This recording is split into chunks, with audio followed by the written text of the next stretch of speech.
The Inogen At Home concentrator is designed to be used with a humidifier if medically required.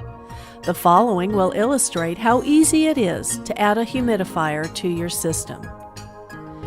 Remove the humidifier cap from the bottle. Fill the humidifier with distilled water to the level indicated by the manufacturer.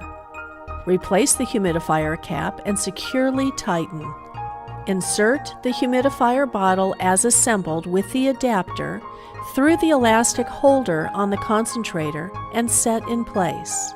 Attach the oxygen tubing to the humidifier bottle adapter by turning the wingnut on the humidifier bottle counterclockwise until the oxygen tubing is securely fastened. Attach the oxygen tubing from the humidifier bottle to the oxygen outlet connector on the concentrator. Attach the cannula supply tubing to the humidifier bottle outlet.